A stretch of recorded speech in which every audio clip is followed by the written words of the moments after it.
So, ito na nga. May ka-meet up ako kanina.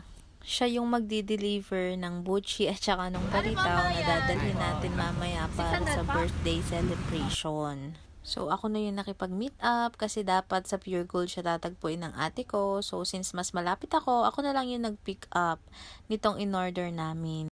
Dapat talaga didiretso na ako niya ng 7-Eleven para mag-withdraw kasi dyan lang naman sa kanto malapit yung 7-Eleven.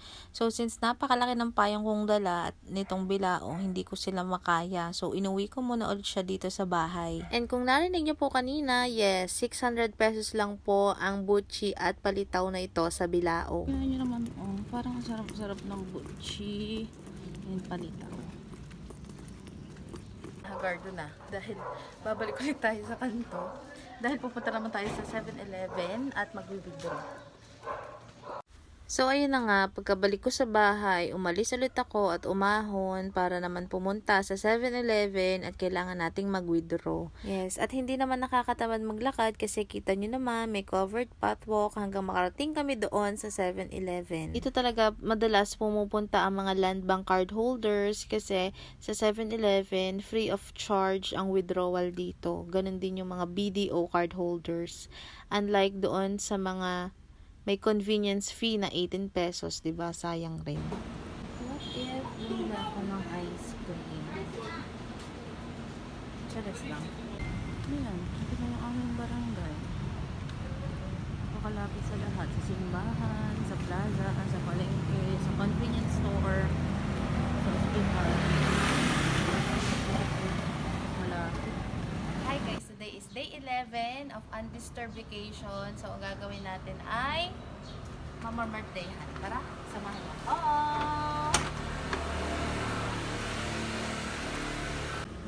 Flex ko nga pala sa inyo itong aking mini classy sling bag from my student.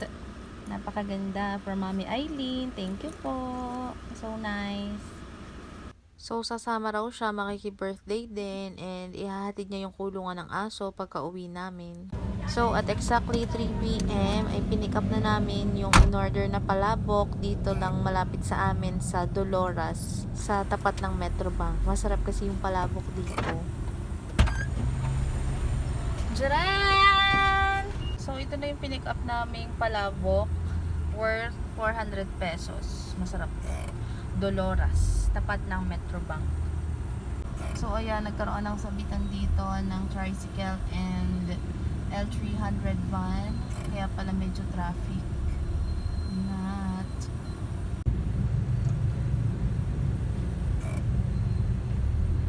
Ito na. We're here. Saan? Dito po. There's no tao.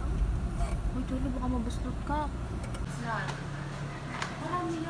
At yan na nga po baga, sinasabi, ang Reyna ng lumpia, napalaban na naman sa pagbabalot.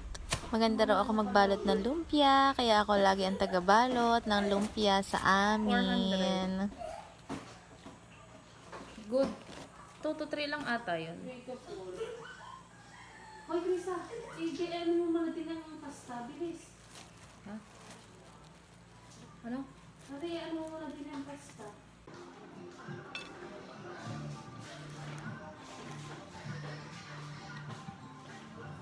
Bakit gari kutsara?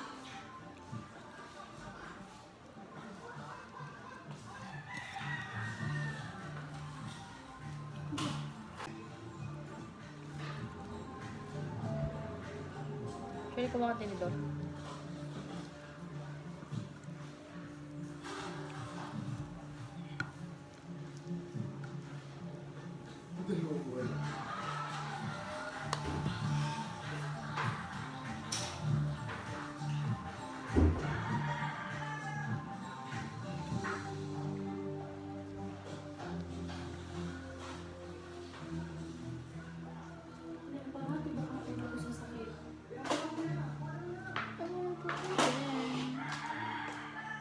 Ay, bibilis-bilisan at ipipirito pa, baka makarating ang bisita.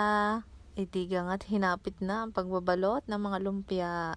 Pagkatataba daw naman ng mga lumpiang aking ginawa. Ay ano pa, rereklamo pa may tagabalot na. Buti na laang at maganda ang taga-prito ng lumpia. Oh, ito na ang pasilip sa mauntian namin kanina. Oh, siya, pahinga muna at nakatatlong salang ng pupuprito ng lumpia iyan. Hindi na rin po na-videohan ang iba pang kaganapan. Naganda-gandahan na lamang po tayo sa sala. Anyways, okay naman po naging celebration. Nabusog ang lahat. Till next time, mga kalumpia. Hoy!